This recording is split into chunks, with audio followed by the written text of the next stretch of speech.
the election was tomorrow, who would you vote for? Trump? Well, not Trump. Not Trump? Not ever Trump. Why? I mean, I don't even think there's any reason why I should answer that. Seriously. Can I have one reason? I'm just curious. He has been a liar. He has been all about himself. Everything he's done, he's ruined this country. He's been a cancer, in my opinion, for this country. I know that people are not gonna like listening to this, but honestly, stick around and listen to it because it's gonna be beneficial for everyone if we, at the very least, understand what's happening. We know that MAGA voters, supporters are leaving in droves, right? The entire movement is melting down. But I feel like we don't really hear too often, except for the super loud ones on social media, right? The exact reason behind these people coming to the realization that what they did was a mistake. But a recent group interview with a bunch of regretful Trump supporters from the New York Times, and this is not by any means giving the New York Times any praise or credit because they fucking suck. But I do think that looking at this can at least put us into the headspace of why these people did this, why they regret it, and how they currently think on things ranging from the economy to what we're doing over in Iran to the Epstein files, which again, you may not like hearing. I certainly did not like reading it. I was like, how can you be clear-headed on this, but then not on this?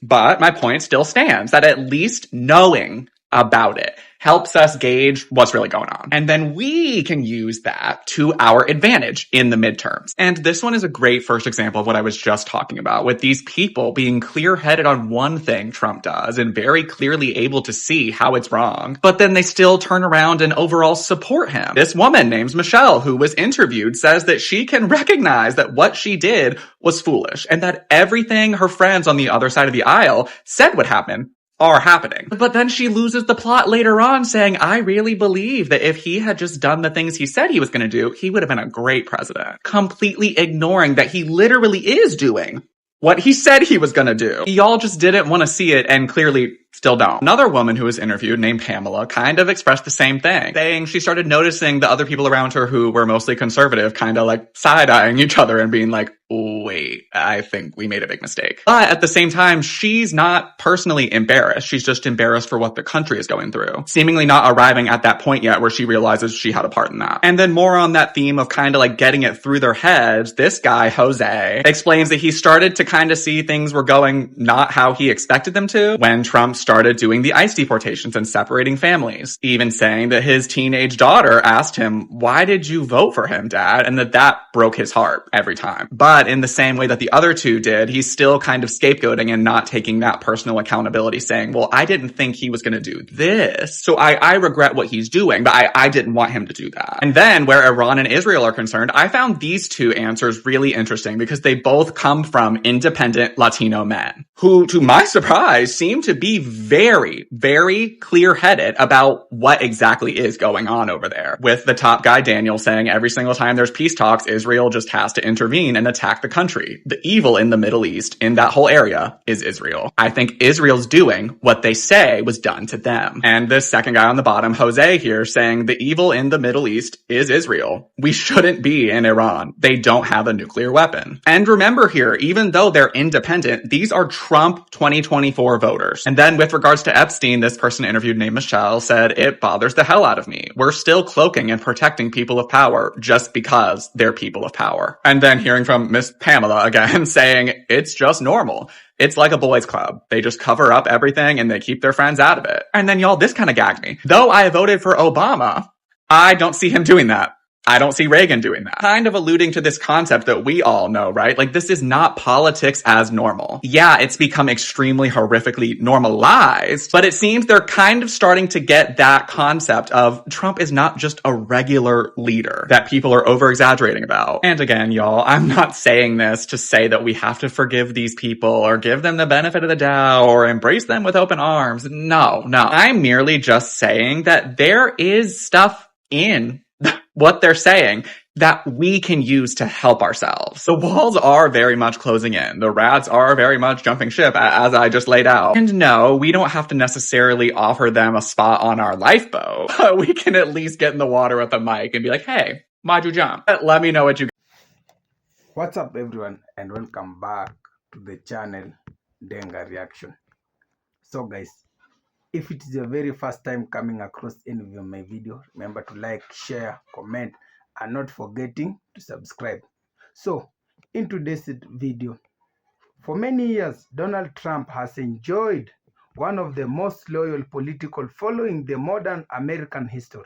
His support stood by him through election, court cases, media criticism, and countless controversies. Many believed he was the only leader willing to change the political establishment. But now, politically, commentators and voters are beginning to ask an important question. Are cracks starting to appear within the Maga movement itself? So, today we'll explore why Trump supporters are expressing fraction, what issues are driving those concerns, and what if could mean for American politics moving forward. Remember to watch this video till the end, and I'll be back with you. This is strike three. I supported him. I defended him. I even told people early on, trust the process. I was wrong. This right here is strike three. But I'll come back to that in a minute. First, it was the Epstein files. We were promised transparency. Then suddenly they disappeared, and anyone still asking questions is told, stop following me as the president. That's not accountability. That's silencing your own supporters. Then Iran, and don't get me wrong, Iran has been yelling death to America for decades. They've sponsored more terrorism and proxy groups than anyone else. They were directly involved, especially with a lot of the parts and materials for bombs, with a lot of American soldiers getting catastrophically injured and taken out in Iraq and Afghanistan. You could have just told us Iran was evil and that we weren't gonna placate them anymore. But you had to spin it. You had to throw the propaganda. We were told their nuclear capabilities were completely destroyed after dropping a series of bunker busters. But then, all of a sudden, they're close to a nuke again, and here we are at war. Which one is it? Spin after spin. The story changed multiple times. I watched it all in real time. The propaganda was beyond obvious. Do they think we're that stupid? Clearly they do, because if you disagree, you're called a low IQ person. And now this image, posting a picture of yourself as Jesus, then deleting it and saying you were supposed to be a doctor in that photo. Again, stop lying to us. You messed up badly. Be a man and own it. This is the problem. Post something completely outrageous. There's a big reaction, then you delete it, then you spin it. That's not leadership. I hate to say it. That's manipulation. I did believe drain the swamp. It never happened. I believed in accountability, and it was coming. It never happened. I believed things would be different, and they are different in a lot of ways that I really love, but not for the most important ones. My priorities are simple: God, family, country, faith, morality, values, and truth. Those come before any man, before any party. This is how great nations fail. When people stop questioning, when loyalty replaces principles, that's when countries fail. Because history shows it comes when leaders and institutions lose all credibility. We already went through that crap with Obama and Biden. I supported him, and I was wrong. He has a lot of damage to undo, and I really hope he does. There's only one that we can rely on, and that's Jesus Christ, the Son of the living God. So if you're okay with burying the Epstein truths, letting victims never see their abusers pay the price, at the end, a man depicting himself as Jesus, I don't know what to tell you, except if you meet Jesus in the end, the only words he's going to say to you will be, I never knew you. Depart from me, ye that work iniquity. Trump supporters are quietly quitting MAGA. There's a psychological reason for that. Today, only 35% of Americans approve of Trump. On the economy, it's only 31%. His net approval just hit the lowest point of his entire presidency, lower than the insurrection on January 6th. They are leaving MAGA quietly and saying nothing publicly, unless you ask, of course. And then they say, oh, I never supported Trump. I was never part of MAGA. I just liked his policies. Cool story, bro.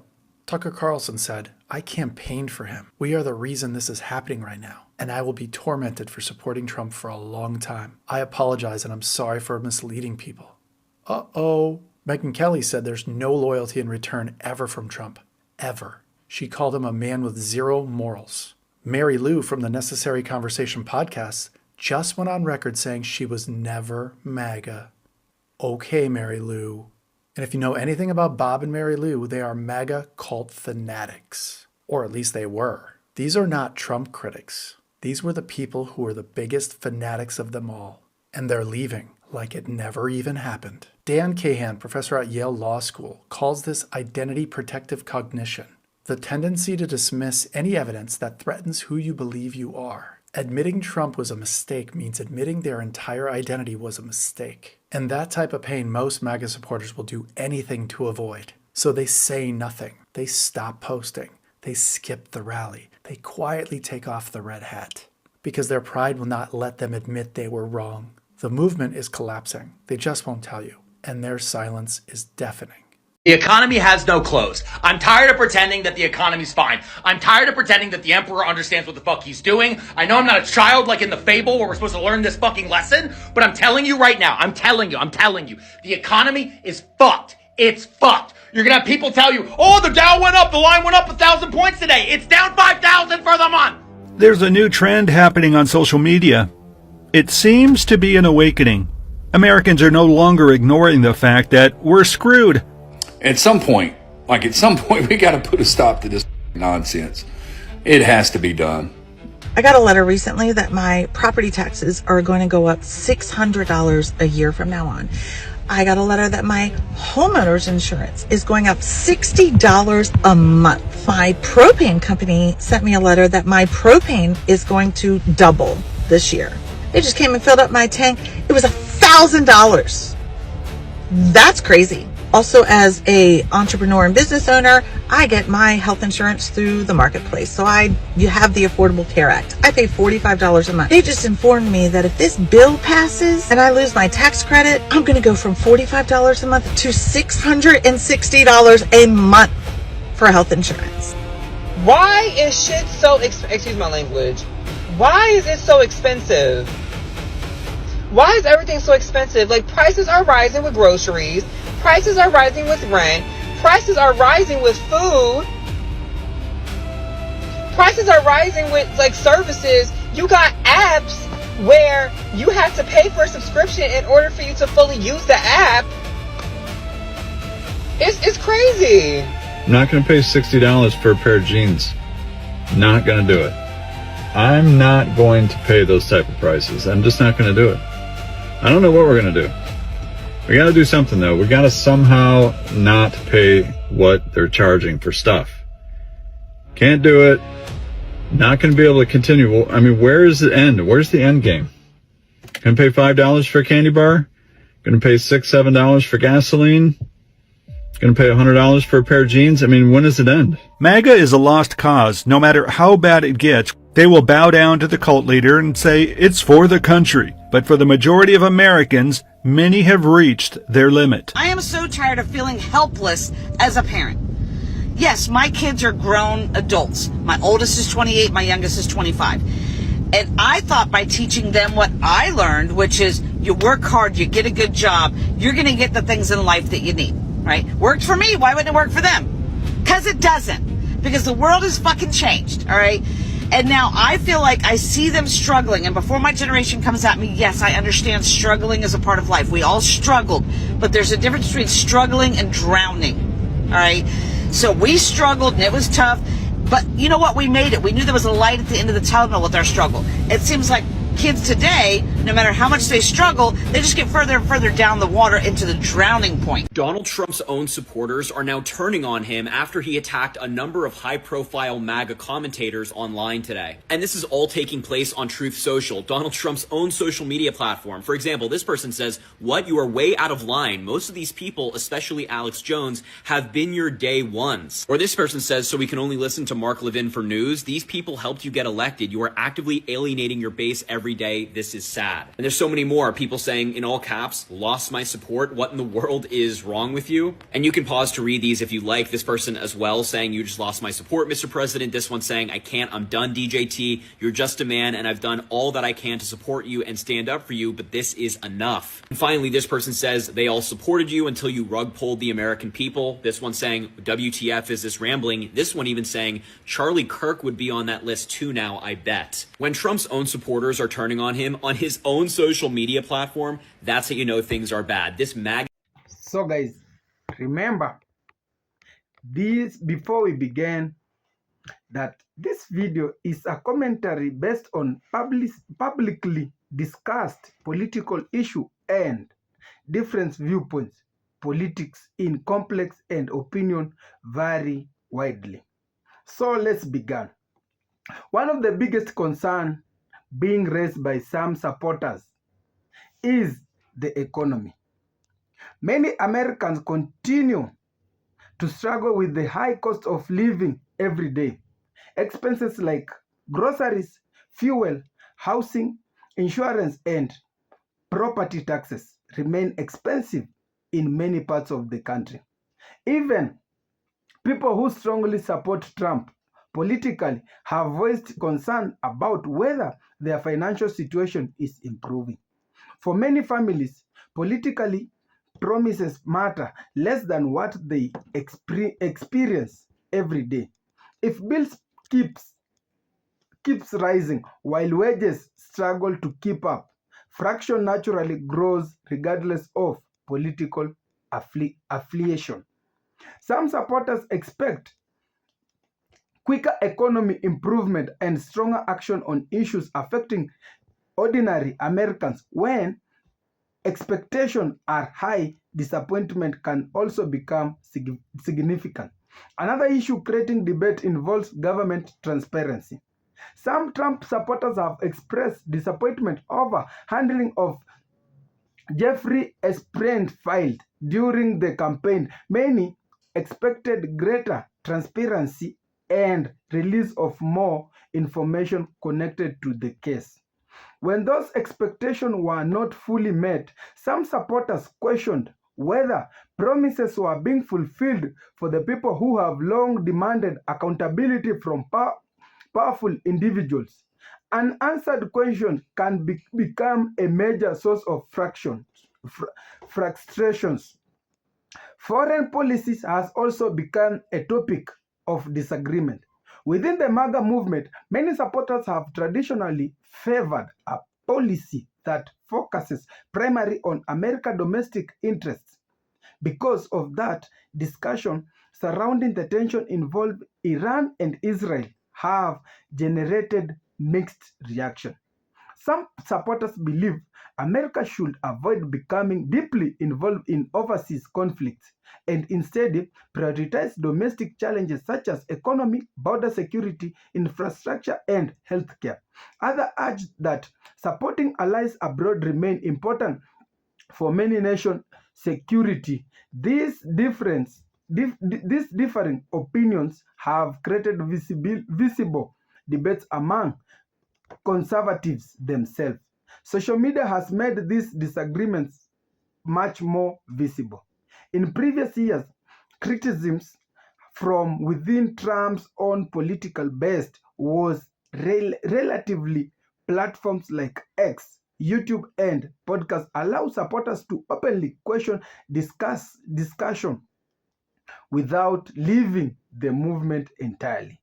That doesn't necessarily mean that no longer support Trump. Instead, many are demanding greater accountability and clearer explanation on issues that they care about. Another factor is expectations. Donald Trump built his political brand around challenging the establishment of delivering major changes. Supporters, therefore, often expect bold action and rapid results. Whenever reality falls short of those expectations, disappointment becomes more noticeable because the promises were ambitious in the first place. At the same time, it's important to keep everything in perspective. Although some supporters are frustrated, many others remain strongly loyal to Trump and continue defending his leadership. Polls and political events still show that he maintains significant support among Republican voters. Political movements are rarely completely united. Internal disagreements happen in most every major political party. The question is whether these frustrations are temporary disagreements or beginning of larger shift within the MAGA movement. Only time will tell. American politics continues to evolve rapidly, and public opinion can change quickly depending on economic condition, government decision, international events, and future election. What's clear is that voters across the political spectrum increasingly expect leaders to deliver really results rather than simply making promises. Whether someone supports Trump, opposes him, or remain undecided, most Americans share common concern about affordability, security, transparency, and opportunities for their family. Those issues are likely to remain central in political debates for many years to come. Now, we'd like to hear from you. Do you think these criticisms represent a serious change within MAGA movement, or they simply temporary frustrations and will fade over time? Remember to share your thoughts respectively in the comments below. If you have enjoyed this balanced political commentary, don't forget to like this video, subscribe to the channel, and turn on notifications so that you never miss our latest discussion. Thank you for watching, and we'll see you in the next video.